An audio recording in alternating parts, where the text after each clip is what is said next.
அடுத்து பாருங்கள் பயிற்சி 3.2ல் மொதல் சம். கீழ்காணும் பல்லுறுப்புக்கோவைகளின் மீ போ வா என்னன்னு கேட்டிருக்காங்க. பயிற்சி சம் பார்க்குறதுக்கு முன்னாடி எடுத்துக்காட்டு சம்மெல்லாம் பார்த்துட்டு வந்துடுங்க. அப்போ தான் சம் கொஞ்சம் ஈஸியாக இருக்கும். ஃபஸ்ட்டு இது பாருங்கள், எக்ஸின் அடுக்கு 4 + 3 x³ - x -3. அடுத்து எக்ஸின் அடுக்கு 3 + x² - 5x + 3. இப்போ எது பெருசாக இருக்குன்னு பார்த்தாலே தெரியுது. ஃபஸ்ட்டு இது தான் பெருசு. அப்போ அதான் உள்ள போடுமா, எக்ஸின் அடுக்கு 4 + 3 எக்ஸின் அடுக்கு 3 - x -3. இப்போது எழுதும்போது இங்கே x² இல்லை. அதாவது மொத பார்க்குறீங்க அப்படின்னா +0 x² போட்டுக்கோங்க. செய்கிறதுக்கு வந்து ஈஸி. அடுத்து -x -3 திட்ட வடிவில் இருக்கான்னு பார்த்துக்கோங்க. அடுத்து இது 3 2 1 தான் இருக்குது. x³ + x² - 5x + 3. மீ போவா கண்டுபிடிக்கணும். ஃபஸ்ட்டு வந்து எக்ஸின் அடுக்கு 4 / எக்ஸின் அடுக்கு 3ன்னு எழுதுவோமா. அப்போ கேன்சல் ஆகி எக்ஸுன்னு வரும். அதாவது எக்ஸின் அடுக்கு 4 - 3னா எக்ஸுன்னு வரும். இந்த எக்ஸை இங்கே எழுதுவோம். இந்த மீ போவாக்கு நமக்கு ஈவு வந்து கணக்கு கிடையாது, மீதி தான் கணக்கு. மீதி 0 வந்ததுன்னா இந்த 2 பல்லுறுப்புக்கோவைக்கு இதுதான் மீ போவா. சப்போஸ் மீதி 0 வரலை அப்படின்னா மீதின்னு ஒரு நம்பர் கிடைக்கும்ல. அடுத்து இதை வந்து மீதியால் வகுக்கணும். 0 வர்ற வரைக்கும் அதை வந்து செஞ்சுக்கிட்டே இருக்கணும். எடுத்துக்காட்டு சம்மா நல்லா பார்த்துக்கோங்க. அப்போ தான் பயிற்சி சம் செய்ய முடியும். x³ எக்ஸையும் பெருக்குனா எக்ஸின் அடுக்கு 4. அடுத்து +x² எக்ஸையும் பெருக்குனா x³. அடுத்து -5x². அடுத்து +3x. இப்போ சிம்பிள் எல்லாம் மாற்றுவோம். ப்ளஸ் எல்லாம் மைனஸு, மைனஸ் எல்லாம் ப்ளஸ்ஸு. இப்போ இதுவும் கேன்சல் ஆயிரும். அடுத்து பாருங்கள், கழிச்சோம்னா 2x³ + 5x². அடுத்து -4x -3. அடுத்து பாருங்கள் 2x³ வகுத்தல் இந்த x³. இதுவும் கேன்சல் ஆகி 2 மட்டும் இருக்கும். +2. இப்போ இதால் வகுக்கணுமா, சாரி இதால் பெருக்கணுமா. 2x³ + 2x² - i2 10x. அடுத்து +6. இப்போ சிம்பிளெல்லாம் மாற்றும்போது ப்ளஸ் எல்லாம் மைனஸு, மைனஸ் எல்லாம் ப்ளஸ். இதுவும் கேன்சல் ஆயிரும். இது வந்து நமக்கு 3x² கிடைக்கும். இங்கே ப்ளஸ்ஸு, இங்கே மைனஸு. பெரிய நம்பருக்கு தான் ப்ளஸ்ஸு. அப்போ கழிப்போம். +6x. ரெண்டுமே மைனஸுங்கிறனால கூட்டுனா -9.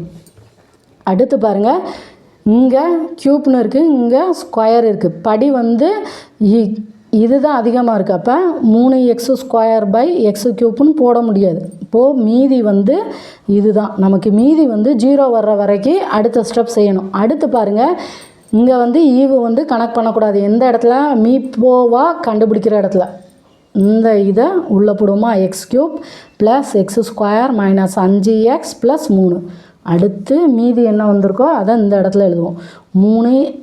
இன்னொன்று, இந்த மீதியை கணக்கு பண்ணும்போது பொதுவாக ஏதாவது வெளியில் எடுக்க முடியுதான்னு பார்க்கணும். வெளியில் 3 எடுக்கலாமா. 3 வெளியில் எடுத்தோம்னா x² + 2x - 3. இப்போ இந்த 3 விட்டுறணும். இதை தான் எழுதணும். x² + 2x - 3. இப்போ x³ / x².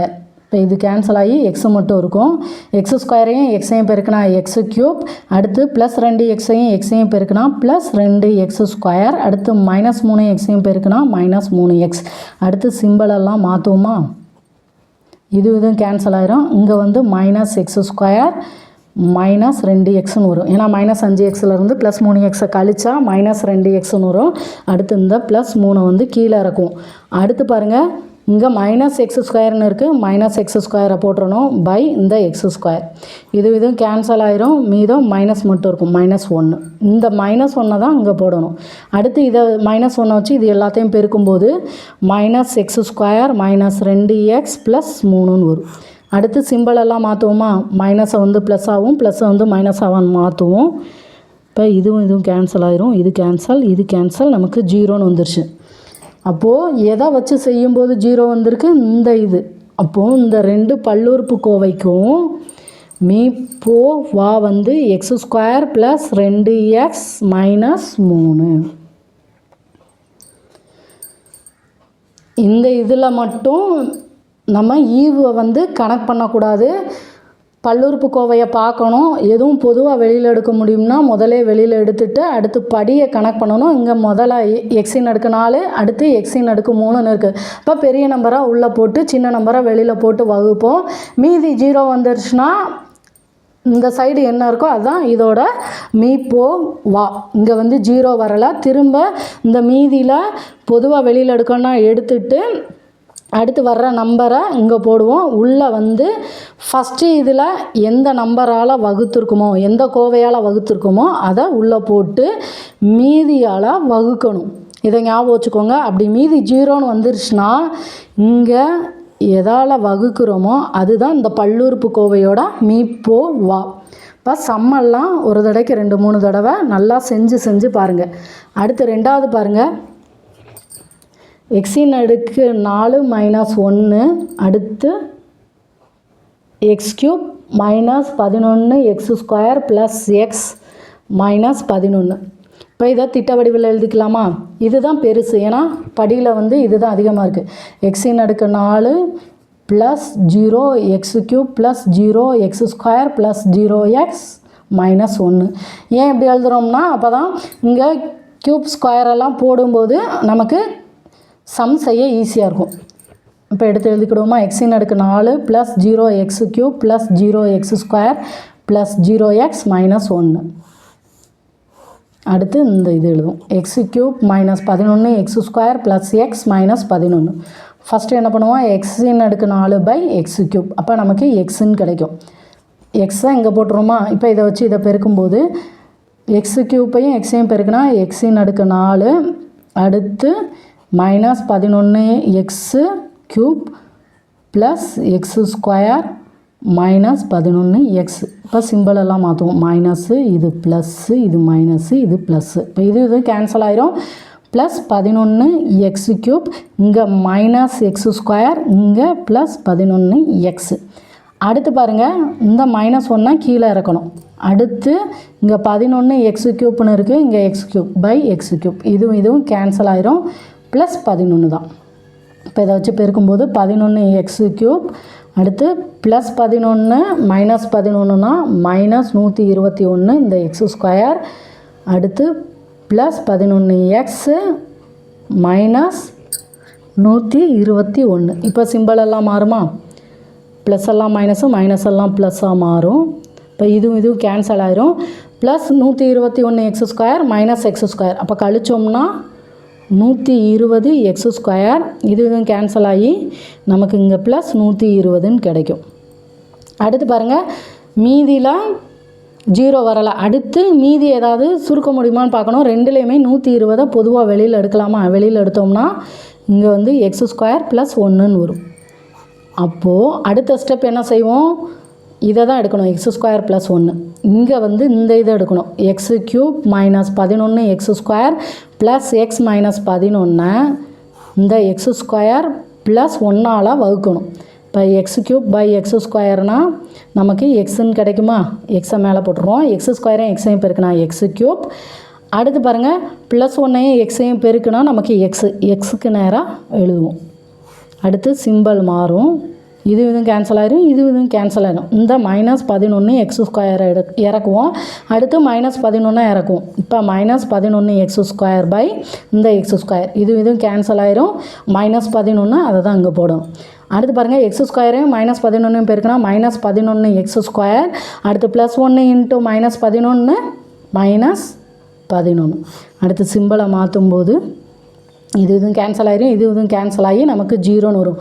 மீதி 0ன்னு வந்துட்டால் இங்கே எதால் வகுத்துருக்கோமோ அதுதான் இந்த பல்லுறுப்புக்கோவையோட மீப்போ வகுத்தி. இப்போ ஆன்சர் வந்து எக்ஸ் ஸ்கொயர் ப்ளஸ் 1. இந்த இதில் மட்டும், அதாவது 2 பல்லுறுப்புக்கோவை கேட்டு மீப்போவா கேட்டாங்க அப்படின்னா ஈவு வந்து நம்ம கனெக்ட் பண்ணக்கூடாது. நல்லா ஞாபகம் வச்சுக்கோங்க. எந்த கோவையால் வகுக்கிறோமோ அதுதான் ஆன்சர் மீதி வந்து 0 வரணும். அப்போங்கும்போது இங்கே வந்து எக்ஸ் ஸ்கொயர் ப்ளஸ் 1ஆல் தானே வகுத்துருக்கோம். அப்போது ஆன்சர் வந்து எக்ஸ் ஸ்கொயர் ப்ளஸ் 1. அடுத்து பாருங்கள், மூணாவது 3 எக்ஸின் அடுக்கு 4 plus 6 x cube minus 12 x square minus 24 x. அடுத்து வந்து 4 எக்ஸின் அடுக்கு 4 plus 14 x cube plus 8 x square minus 8 x. இப்போ பாருங்கள், ஃபஸ்ட்டு இதை எடுத்தோம்னா இதில் எல்லாமே 3 எக்ஸாக பொதுவாக வெளியில் எடுக்கலாம். ஏன்னா கடைசி வரைக்கும் எக்ஸ் இருக்குது, நம்பருமே 3ஆல் வகுப்படும். இப்போ 3 எக்ஸாக பொதுவாக வெளியில் எடுக்கணும். எடுத்துட்டோம்னா இதில் எக்ஸு க்யூப்னு இருக்குமா, 3 வெளியில் எடுத்தனால 2, எக்ஸை வெளியில் எடுத்தனால எக்ஸு ஸ்கொயர். அடுத்து மைனஸ் 3 வெளியில் எடுத்தனால 4, எக்ஸை வெளியில் எடுத்தனால எக்ஸு மைனஸ் 24ன்னு இருக்குது. 3 வெளியில் எடுத்தனால 3 24, எக்ஸை வெளியில் எடுத்துட்டோம். அப்போது நமக்கு ஃபஸ்ட்டு இதில் 3 எக்ஸை வெளியில் எடுத்ததுனால ப்ராக்கெட்குள்ளே x cube plus 2 x square minus 4 x minus 8ன்னு கிடைக்கும். இப்போ பெருக்குங்க, 3 எக்ஸையும் எக்ஸ் க்யூப்பையும் பெருக்குனா 3 எக்ஸின் அடுக்கு 4, அடுத்து 2 6 எக்ஸ் ஸ்கொயரையும் எக்ஸையும் பெருக்குனா எக்ஸ் க்யூப். இப்போ மைனஸ் 4ஐயும் 3ஐயும் பெருக்குனா மைனஸ் 12, எக்ஸையும் பெருக்குனா எக்ஸ் ஸ்கொயர் மைனஸ் 8ஐயும் 3ஐயும் பெருக்குனா 24. அடுத்து இந்த எக்ஸ். இப்போ இது வந்து இது. அடுத்து ரெண்டாவது பாருங்கள், ரெண்டாவதில் இங்கே வந்து 14 இருக்குது. இப்போது 2 தான் வெளியில் எடுக்க முடியும். இப்போ இங்கே 16ன்னு இருந்ததுன்னா நம்ம 4 வெளியில் எடுக்கலாம். 14ன்னு இருக்கிறனால 4ஆல் போகாது. அப்போ 2 எடுக்கலாம். கடைசி வரைக்கும் எக்ஸ் இருக்கிறனால 2 எக்ஸை எடுக்கலாம். 2 எக்ஸை எடுத்தால் 4 எக்ஸின் அடுக்கு 4/2 எக்ஸுனா 2 எக்ஸின் அடுக்கு 3ன்னு வரும். அடுத்து ப்ளஸ் 14லேருந்து 2 எடுத்ததுனால 2ஆல் வகுத்தோம்னா 7, எக்ஸு க்யூப்பில் எக்ஸு போச்சுன்னா எக்ஸு ஸ்கொயர் ப்ளஸ் 8/2னா 4, எக்ஸ் ஸ்கொயர் பை எக்ஸுனா எக்ஸு மைனஸ் 8/2னா 4. இது ரெண்டாவது. இது வந்து இதாக வச்சுக்கிடுவோம், இது வந்து ரெண்டாவதாக வச்சுக்கிடுவோம். இப்போ பாருங்கள், இந்த 3 எக்ஸு 2 எக்ஸு பொதுவாக இருக்கதா எடுக்கணும். இதை வந்து தனியாக வச்சுக்கிடுவோம். 3 எக்ஸு 2 எக்ஸ். ஏன்னா மீப்போ வகுத்தினா இதுக்கு பொதுவாக இருக்கதா வெளியில் எடுத்தோம்னா எக்ஸுன்னு வரும். ஏன்னா 3 2 இது பண்ண முடியாது. பொதுவாக எக்ஸை மட்டும்தான் வெளியில் எடுக்க முடியும். இந்த எக்ஸு இருக்கட்டும், இது ஞாபகம் இருக்கட்டும். ஏன்னா 3 எக்ஸு 2 எக்ஸ்லேருந்து எக்ஸாக பொதுவாக வெளியில் எடுத்துருக்கோம். அடுத்து பாருங்கள், அடுக்க பார்க்கும்போது ரெண்டுமே படி 1 தான். அடுத்து கெழுவை பார்க்கணும். இங்கே 2 இருக்குது, இங்கே 1 இருக்குது. இப்போ பெருசாக இருக்கிறது எது, இதை தான் உள்ளே போடுவோம். ஏன்னா 4, 8னா 8 உள்ளே போட்டு வெளியில் 4 போட்டு தான் வகுப்போம். அப்போ இதுதான் பெருசாக இருக்குது. 2 x cube plus 7 x square plus 4 x minus 4. அடுத்து இதை எழுதுவோம். X cube plus 2 x square minus 4 x minus 8. அடுத்து திட்ட வடிவில் இருக்கானும் பார்த்துக்கோங்க. இது திட்ட வடிவில் தான் இருக்குது, அதனால் அப்படியே எழுதிக்கலாம். பாருங்கள், 2 எக்ஸு க்யூப் பை எக்ஸு க்யூப்னா எக்ஸ் க்யூப் கேன்சல் ஆகியும் 2 தான் இருக்கும். இதை வச்சு பெருக்கணும்னா 2 x cube plus 4 x square minus 4 2 8 x minus 2 16. இப்போ சிம்பிள் எல்லாம் மாற்றுவோமா, ப்ளஸ் எல்லாம் மைனஸு, மைனஸ் எல்லாம் ப்ளஸ், இதுவும் கேன்சல் ஆகிரும். இது வந்து 3 x square plus 12 x plus 12. அடுத்து பாருங்கள், அடுத்து ஒன்றும் செய்ய முடியாது. ஏன்னா இங்கே எக்ஸ் ஸ்கொயர் இருக்குது, இங்கே எக்ஸ் க்யூப் இருக்குது. அப்போ இதுதான் மீதியை பார்க்கும்போது ஏதாவது பொதுவாக வெளியில் எடுக்க முடியுமான்னு பார்க்கணும். 3 பொதுவாக வெளியில் எடுக்கலாம். 3 பொதுவாக வெளியில் எடுத்தோம்னா x square plus 4 x plus 4ன்னு வரும். அப்போது இதை தான் அடுத்து நம்ம எடுக்கணும். 3 விட்டுட்டு இதை எடுக்கணும். உள்ளே என்ன எழுதுவோம், x cube plus 2 x square minus 4 x minus 8. இது அந்த இடத்துல எழுதுவோமா, x square plus 4 x plus 4. இப்போ பாருங்கள், எக்ஸ் க்யூப் பை எக்ஸ் ஸ்கொயர்னு போடுவோம். இது கேன்சல் ஆகி எக்ஸு வந்து மீதம் இருக்கும். எக்ஸ் ஸ்கொயரையும் எக்ஸையும் பெருக்கினா எக்ஸு க்யூப் ப்ளஸ் 4 எக்ஸையும் பெருக்கினா ப்ளஸ் 4 எக்ஸ் ஸ்கொயர். அடுத்து ப்ளஸ் 4 எக்ஸையும் பெருக்கினா ப்ளஸ் 4 எக்ஸ். அடுத்து பாருங்கள், சிம்பிள் எல்லாம் மாற்றுவோம். ப்ளஸ் எல்லாம் மைனஸும், மைனஸ் எல்லாம் ப்ளஸ், எல்லாமே ப்ளஸ் இருக்கனால அங்கே எல்லாமே மைனஸாக மாறும். இது கேன்சல் ஆகிரும். பெரிய நம்பரில் மைனஸ் இருக்குது, அப்போ கழிச்சிட்டு மைனஸ் சிம்பிள் போடுவோம். 2x². அடுத்து இதில் ரெண்டுமே மைனஸ் இருக்கனால ரெண்டையும் கூட்டுவோம். -8x. அடுத்து இந்த -8 கீழே இருக்கும். அடுத்து பாருங்கள் -2x². மைனஸை விட்டுறக்கூடாது. -2x² பை இந்த x². x² கேன்சல் ஆயிரும். மீதி இருக்கிறது -2. இப்போ இதை வச்சு பெருக்கும்போது -2x². -2 into +4xனா -8x. 4 இன்ட்டு -2 -8. இப்போ சிம்பிள் எல்லாம் மாற்றுவோமா? எல்லாமே மைனஸ் இருக்கா? அப்போ எல்லாமே ப்ளஸ்ஸாக மாறும். இதுவும் கேன்சல் ஆயிரும். -8x + 8x cancel. -8 + 8 கேன்சல். 0. இப்போ மீதி வந்து இங்கே 0 வந்துருச்சு. அப்போ இதோட மீ/போ வகுத்தி வந்து x² + 4x + 4. இன்னொன்று மறந்துடக்கூடாது, இங்கே வந்து 3x 2x இருக்குது. இதுக்கு பொதுவாக எக்ஸை வெளியில் எடுத்தோமா? அப்போ இந்த எக்ஸையும் போட்டுடணும். ஏதாவது காமனாக முதலே வெளியில் எடுத்துருந்தோம்னா அதுக்கும் மீ/போ பார்க்கணும். இப்போ 3xக்கும் 2xக்கும் மீ/போ வந்து எக்ஸு. அந்த எக்ஸை எழுதிட்டு அடுத்து இதை எழுதணும். x² + 4x + 4. அப்போது இந்த பல்லுறுப்புக்கோவைக்கு மீ/போ வந்து x × x² + 4x + 4. இப்போ சம்மெல்லாம் செய்யும்போது முன்னாடி எடுத்து எழுதுனதெல்லாம் கொஞ்சம் ஞாபகம் வச்சு கடைசி ஆன்சர் கொண்டு வாங்க. அடுத்து 4வது பாருங்கள். 3x³ + 3x² + 3x + 3. அடுத்து 6x³ + 12x² + 6x + 12. இதில் பாருங்கள், ஃபஸ்ட்டு இதில் எல்லாத்துலேயுமே 3 வந்து பொதுவாக வெளியில் எடுக்கலாம். 3 பொதுவாக வெளியில் எடுத்தோம்னா x³ + x² + x + 1ன்னு வரும். இது வந்து ஃபஸ்ட்டு இது. அடுத்து 2வது பாருங்கள், இதில் வந்து 6 வந்து பொதுவாக வெளியில் எடுக்கலாம். 6 பொதுவாக வெளியில் எடுத்தோம்னா x³ + 2x² + x + 2ன்னு வரும். இது வந்து 2வது. அடுத்து பாருங்கள், மீ/போ வாங்கும்போது பெரிய நம்பரை உள்ளே போடணும், சின்ன நம்பரை வெளியில் போடணும். ஃபஸ்ட்டு இதில் அடுக்கு வந்து 3 இருக்குது. முன்னாடி ரெண்டுலேயுமே 1 தான் இருக்குது. அப்போ 2வது கணக்கு பண்ணணும். படி வந்து 2 இருக்குது. அடுத்து முன்னாடி பார்க்கும்போது கெழு வந்து 2வது இதுக்கு தான் 2 இருக்குது. இதுக்கு வந்து 1 இருக்குது. அப்போ பெருசு வந்து இது தான். இப்போ இதை வந்து உள்ளே எழுதுவோம். x³ + 2x² + x + 2. இது திட்ட வடிவில் இருக்கான்னு பார்த்துக்கோங்க. திட்ட வடிவில் தான் இருக்குது. அடுத்து இதை எழுதுவோம். x³ + x² + x + 1. இப்போ x³ x³ எழுதுவோமா? இதுவும் கேன்சல் ஆகி 1ன்னு வரும். இப்போ 1 வச்சு பெருக்கும்போது x³ + x² + x + 1. இப்போ சிம்பிள் எல்லாம் மாற்றும்போது இதுவும் கேன்சல் ஆயிரும். இதிலேருந்து இதை கழிச்சா x². இதுவும் கேன்சல் ஆயிரும். இங்கே +1ன்னு வரும். அடுத்து பாருங்கள், மீதி 0 வரலை அப்படின்னா இதை உள்ளே எழுதுவோம். x³ + x² + x + 1. இதை வந்து வெளியில் எழுதுவோம். x² + 1. இதால் வகுக்கணும். இன்னொன்று, இதில் பொதுவாக வெளியில் எடுக்க முடியாது. சப்போஸ் ஏதாவது பொதுவாக வெளியில் எடுக்கிற மாதிரி இருந்ததுன்னா அதை எடுத்துட்டு மீதி இருக்கிறத வச்சு தான் இங்கே எழுதி வகுக்கணும். இப்போ x³ / x². இப்போ நமக்கு இது கேன்சல் ஆகி எக்ஸுன்னு கிடைக்கும். எக்ஸ் எங்கே போடுவோமா? x² எக்ஸையும் பெருக்கினா x³ + 1 எக்ஸையும் பெருக்கினா எக்ஸுக்கு நேராக போடுங்க. அப்போ தான் ஈஸியாக இருக்கும். மைனஸு இதுவும் நமக்கு கேன்சல் ஆயிரும். இங்கே x². அடுத்து இதுவும் கேன்சல் ஆகி +1ன்னு வரும். அடுத்து பாருங்கள், x² பை இந்த x². இதுவும் கேன்சல் ஆகி நமக்கு 1ன்னு இருக்கா? இப்போ +1 வச்சு இதை பெருக்கும்போது x² + 1ன்னு வரும். சிம்பிளை மாற்றும்போது இதுவும் கேன்சல் ஆயிரும். இதுவும் கேன்சல் ஆகி 0ன்னு வரும். அப்போ மீதி 0ன்னு வந்ததுன்னா இதை தான் மீ/போவான்னு எடுக்கணும். x² + 1ன்னு எழுதிடுவோமா? அடுத்து 3க்கும் 6க்கும் மீ/போவா கண்டுபிடிக்கணும். 3க்கும் 6க்கும் மீ/போவான்னா நமக்கு 3.